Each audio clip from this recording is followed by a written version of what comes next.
Assalamualaikum warahmatullahi wabarakatuh. Waalaikumsalam warahmatullahi wabarakatuh. Bismillahirrahmanirrahim. Wassalatu wassalamu ala Rasulillah Sayyidina Maulana Muhammad ibn Abdullah wa ala alihi wa ashabihi alladhina hudatu ummah wa la hawla wa la quwwata illa billah. Ba'd.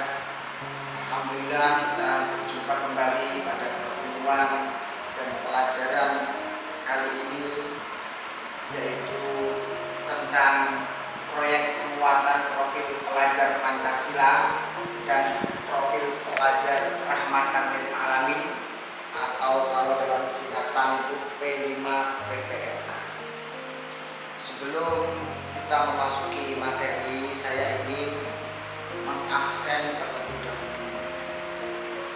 Yang pertama, Aferous, Angga. Terima kasih, absen sudah selesai. Sebelum saya menjelaskan materi ini, saya ingin memberikan gambaran terlebih dahulu. Kurikulum di negara kita, Republik Indonesia, mengalami perubahan dan pengembangan. Karena setiap kurikulum, setiap metode itu pasti menistayakan sebuah perubahan dan perkembangan. Kenapa? Karena memang zamannya sudah berubah, eranya sudah berubah, maka metodologi dan metodenya itu pun juga akan berubah dan berkembang. Di antara adalah P5 PPLA, profil pelajar Pancasila. Mengapa ini dicantumkan dalam pendidikan Indonesia? Karena kita tahu semua bahwa pelajar itu adalah orang yang memiliki ilmu pengetahuan, orang yang mempelajari ilmu pengetahuan yang nantinya akan diamalkan dalam kehidupan sehari-hari. Apa yang dimaksud pelajar Pancasila? Yaitu bagaimana pelajar atau peserta didik atau santri itu memiliki sikap, memiliki komitmen kebangsaan, memiliki rasa cinta tanah air. Kita sering mendengar jargon kita yaitu hubbul watan minal iman. Apa artinya hubbul watan minal iman? Cinta tanah air sebagian daripada iman. Kenapa itu ditumbuhkan dalam hati kita dan pikiran kita? Karena kita ini hidup di negara Indonesia, kita sholat di bumi Indonesia, kita ibadah di bumi Indonesia. Maka bumi Indonesia ini juga kita harus rawat dari segala apa yang bisa merusak. Di antaranya adalah sikap-sikap yang tidak terpuji. Maka dari itu Pancasila ini merupakan dasar negara kita, merupakan fundamental daripada tujuan ataupun dasar dari negara kita, yaitu Pancasila. Ada yang pertama adalah ketuhanan, kedua kemanusiaan, ketiga, keempat,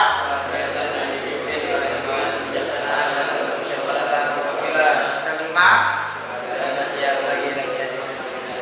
Lima ini merupakan ideologi bangsa kita. Karena itu lima komponen Pancasila ini sebenarnya dalam rumusan Bahsul Masail NU zaman dahulu sudah diputuskan, termasuk Ki Ahmad Siddiq menyetujui bahwa Pancasila ini tidak berseberangan dengan Islam, Al-Quran, atau hadis. Pancasila ini isinya adalah hal-hal yang baik, ketuhanan yang maha esa, yaitu Allah Subhanahu wa Ta'ala. Yang kedua, manusiaan yang adil dan beradab. Setiap manusia harus memiliki sifat yang adil dan beradab, akhlak yang ketiga, persatuan Indonesia. Islam pun juga memerintahkan kita untuk bersatu padu, tidak bercerai berantakan. Yang keempat adalah kerakyatan yang dipimpin oleh hikmah dan kebijaksanaan dalam permusyawaratan perwakilan. Juga dalam Islam memerintahkan kita bagaimana bermusyawarah, bagaimana kita rapat, bagaimana kita mendengarkan aspirasi, gagasan, dan kritik dari orang lain, sehingga nanti tatanan sebuah negara atau aturan-aturan kebijakan yang kita ambil, yang kita putuskan itu kebijakan yang baik, telah disaring dan difilter melalui musyawarah. Yang terakhir kelima adalah keadilan sosial bagi seluruh rakyat, bahwa dalam negara pun harus didisiplinkan dan ditegakkan keadilan. Itu juga merupakan perintah daripada agama. Itu sedikit menggambar apa yang dimaksud pelajar. Nah, yang kedua, pelajar rahmatal lil alamin. Bagaimana pelajar itu memiliki sifat rahmah, kasih sayang kepada semuanya, baik manusia maupun tumbuhan maupun hewan-hewan yang lain. Siapa profilnya? Yang kedua ini profilnya adalah Nabi kita, Nabi Agung Muhammad Sallallahu Alaihi Wasallam. Nabi kita ini Nabi yang rahmatan lil alamin, yang menyayangi umatnya, yang merangkul umatnya semuanya.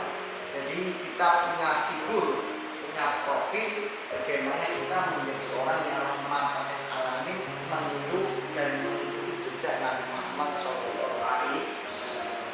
Yaitu punya sikap akhlak yang baik, berkeadaban, kemudian punya sikap toleransi, kemudian moderasi, tidak terlalu ekstrim, tidak terlalu lemah dan lain sebagainya. Karena itu ini ditulis dan dibuat sebuah kurikulum dalam pendidikan di Indonesia.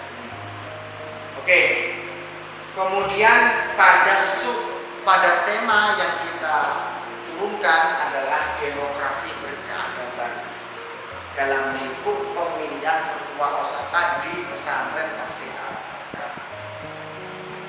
Sebelum kita mulai kegiatan belajar kali ini, mari kita baca doa, membaca basmalah. Bismillahirrahmanirrahim. Baik semuanya, santri-santri kelas 10, saya ingin bertanya sebagai soal pemantik. Mengapa sih kita itu harus mempelajari, memahami sikap demokrasi yang berkeadaban sebagai implementasi pembelajaran kita, sebagai implementasi dan kontekstualisasi ajaran agama Islam. Karena agama Islam ini juga memerintahkan sikap demokrasi yang berkeadaban. Boleh dijawab oleh Averos.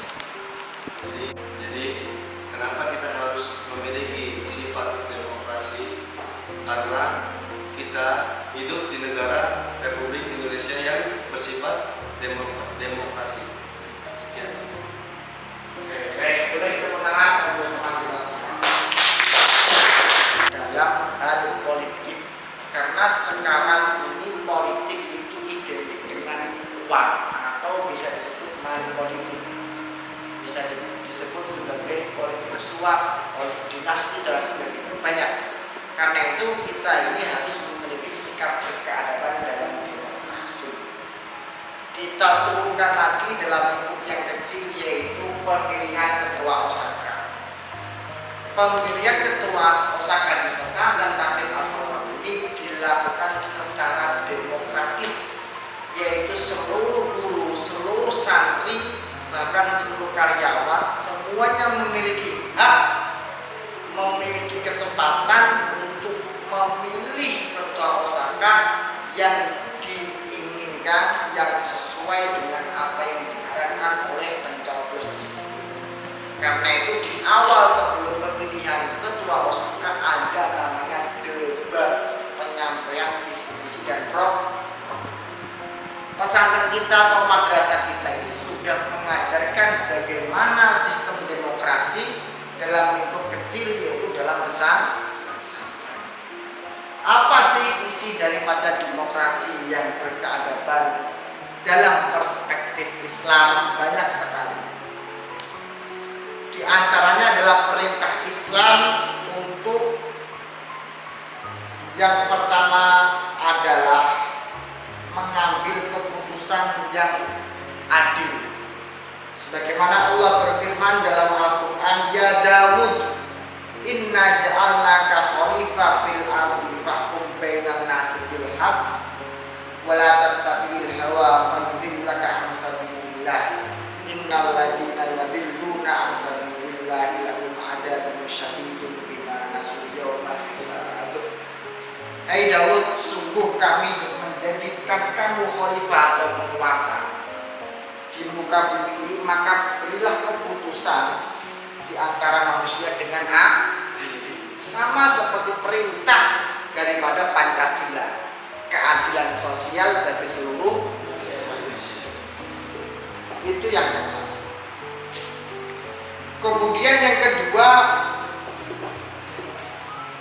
Allah juga berfirman dalam surah yang lainnya, innallaha ya'murukum an tu'addul amanati ila ahliha wa idza hakamtum bainan nasi an tahkumu bil adl innallaha ni'ma ya'idukum bi innallaha kana sami'an basira. Allah itu menyuruh kalian semua untuk menyampaikan amanat, menyampaikan tanggung jawab dengan tuntas dan memberikan ketetapan hukum yang adil.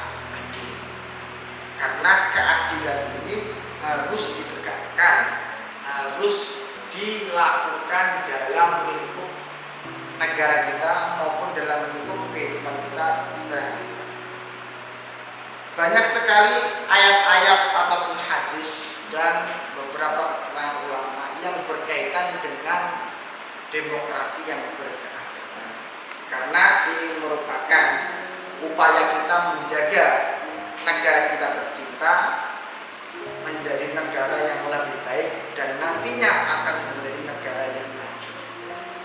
Kalau keadilan itu tidak ditumbuhkan, tidak ada, maka mustahil negara itu bisa berkembang atau apalagi maju. Dari mana itu bisa? Ya dari generasi-generasinya, generasi Z-nya, generasi milenialnya harus disiapkan sebagai penerus daripada orang yang menjalankan roda pemerintahan zaman sekarang. Cukup materi dari saya yang dapat saya sampaikan, silakan dikerjakan rangkuman yang nantinya kalian akan presentasikan sebagai proyek. Baik, saya panggil kelompok 1, 2, 3, dan 4 untuk maju ke depan mempresentasikan apa yang telah ditulis dengan kelompoknya masing-masing. Silakan Al-Halifi, kemudian Aidil, Angga, dan Afirus. Bismillahirrahmanirrahim. Assalamualaikum warahmatullahi wabarakatuh. Boleh tepuk tangan untuk. Baik, anak-anakku, materi ini yang telah saya sampaikan, saya akan memberikan kesimpulan atau refleksi pada hari pembelajaran kali ini. Tadi yang saya sampaikan adalah P5 PPLA, yaitu proyek penguatan profil pelajar Pancasila, bahwa pelajar kita di negara kita ini harus memiliki sikap yang baik, memiliki akhlak atau adab yang baik, yang semuanya itu juga telah dituangkan dalam Pancasila kita yang ada 5. 5-5-nya ini semua ada dasarnya dalam Islam karena bersihnya dan merupakan ideologi kita. Jangan sampai kita ini melanggar ataupun menjauh daripada nilai-nilai Pancasila dalam sehari-hari yang tadi telah saya sampaikan. Ketuhanan yang Maha Esa sampai yang terakhir. Kemudian profil pelajar rahmatan lil alamin, bahwa sebagai peserta didik kita juga harus memiliki sifat kasih sayang terhadap sesama manusia, terhadap makhluk ataupun yang makhluk, entah itu hewan ataupun tumbuhan. Dan bumi kita pun juga harus kita rawat, serta kita menjadi orang yang memiliki kepribadian yang baik, akhlak yang mulia, sebagaimana dicontohkan oleh Nabi kita Muhammad Shallallahu Alaihi Wasallam. Dalam lingkup pesantren yang tadi saya sampaikan, ada sebuah pemilihan ketua Osaka yang dilakukan secara demokrasi.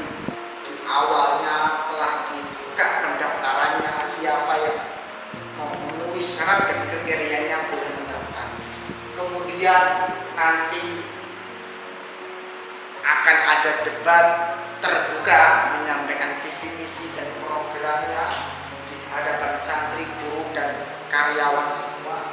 Baru nanti diakhiri dengan pemilihan ketua Osaka yang dilakukan secara serentak baik di pesantren putra ataupun di pesantren.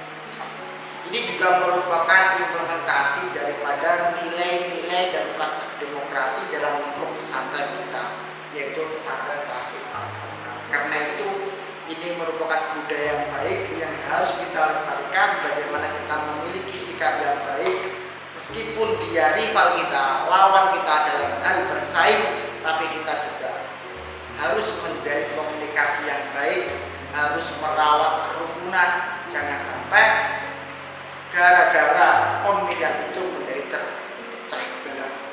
Apalagi pada tahun-tahun politik seperti sekarang ini menjelang sebentar lagi ada pemilihan presiden dan wakil presiden, kita ini juga harus kembali ke Pancasila, yaitu persatuan.